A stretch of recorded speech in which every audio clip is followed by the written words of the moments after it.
Eh bien, bonjour à tous pour cette première vidéo que je fais avec du matériel vidéo et pas un diaporama. Pour cette première vidéo, je vais vous présenter donc un couteau dont la réputation n'est plus à faire. Le couteau de la marque Glock, le modèle Glock 78. Donc simplement déjà pour vous dire qu'il existe dans la marque Glock, la célèbre marque au pistolet polymère, deux modèles de couteaux, le couteau de survie et le couteau de camp. Le Glock 78 étant le couteau de camp et le Glock 80 le couteau de survie. La seule chose qui les différencie, sur le Glock 78 qui est le couteau de camp, le dos n'est pas pourvu de serration lame de scie et le Glock 81 lui en est pourvu. Serrations qui sont d'ailleurs décriées puisque assez mauvais en termes de sciage et qui présentent notamment l'inconvénient d'abîmer le bâton marteau quand on fait du bâtonning. Les dents de scie abîment vraiment de manière rapide le bâton marteau. Je vais vous présenter donc rapidement le couteau. On n'en sait pas grand chose puisque la marque Glock est assez secrète sur la question. Nous avons donc un manche et un étui qui sont fabriqués en polymère. Polymère qui est la spécialité de Glock, qui ont fait beaucoup de recherches sur la question des polymères. Le polymère du manche et de l'étui ne sont pas les polymères réutilisés pour les pistolets, mais bénéficient quand même des recherches de l'industrie Glock. C'est le couteau qui a armé et qui arme encore l'armée autrichienne et quelques rangs de l'armée allemande. C'est un couteau de type dague,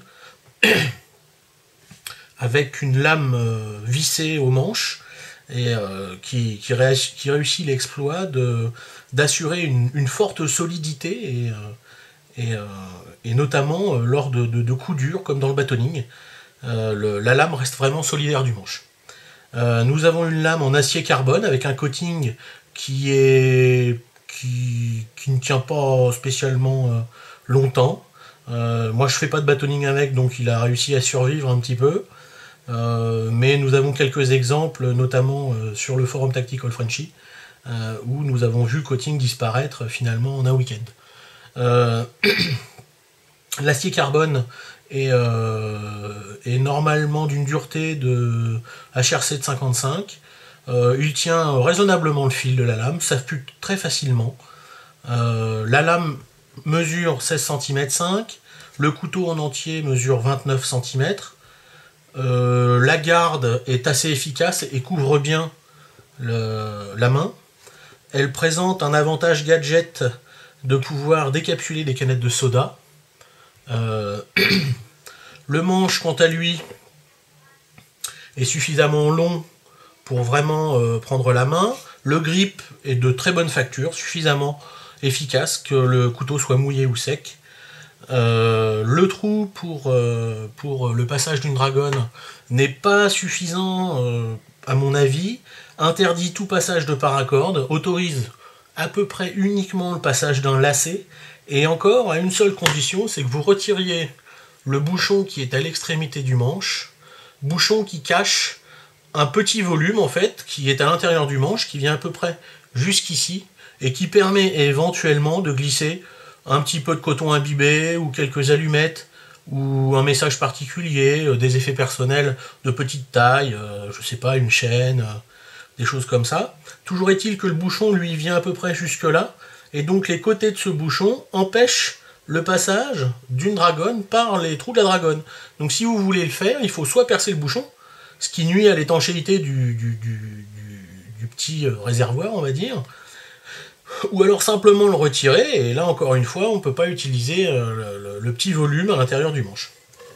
Le couteau est très très résistant.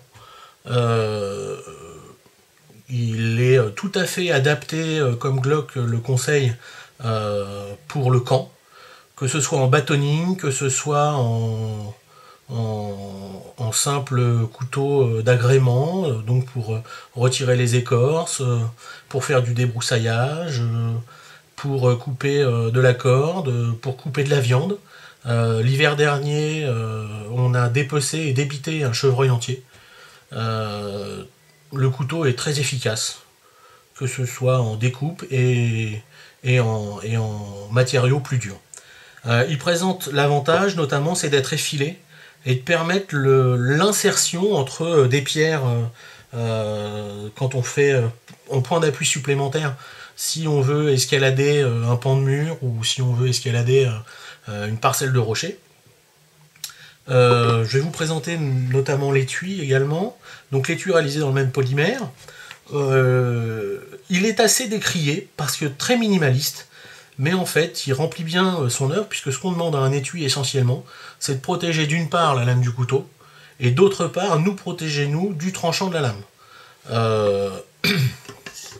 Le système de rétention est très efficace. Le système de rétention se fait par une languette qui vient serrer la garde contre le reste de l'étui et interdit vraiment en force tout retrait du couteau de l'intérieur de son étui. Pour retirer le couteau, il faut donc écarter la languette de la garde et tirer sur le manche. Ça, c'est assez délicat dans les premiers temps lorsque l'on n'est pas habitué, mais avec un petit peu d'exercice, ça se fait relativement facilement, notamment en exerçant un pivot entre le pouce et l'index, ce qui permet totalement de débloquer la lame. Par contre, ce qui ne permet pas d'avoir la main sur le manche. Voilà. Cet étui, parmi ses particularités, possède un petit passage à l'arrière également très fin et où on ne peut passer qu'un lacet.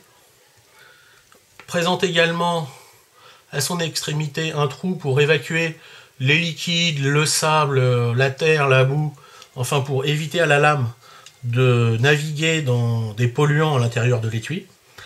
L'autre particularité de cet étui, c'est de pouvoir se pincer, notamment parce qu'il est étroit ici, se pincer sur un système molle, et donc se fixer sur pas mal de sacs. Il est suffisamment étroit pour rentrer dans les systèmes molles. Donc c'est quand même pas anodin. La deuxième particularité, c'est d'avoir un passant ici de 60 mm qui permet de l'adapter à peu près toutes les ceintures militaires. Voilà. Ce couteau a une autre particularité, c'est d'être particulièrement bon marché. On peut le trouver aux alentours des 30 €, livraison comprise. En termes de couteau de camp, il est difficile de trouver aussi robuste et aussi efficace pour un tel prix. C'est pour ça que je voulais revenir un petit peu sur ce couteau, parce que finalement, si on ne vise que l'utilité et pas simplement la beauté et puis la collection, je pense que c'est vraiment le couteau idéal. Voilà. Je vous remercie d'avoir regardé cette vidéo et je vous dis à bientôt, j'espère.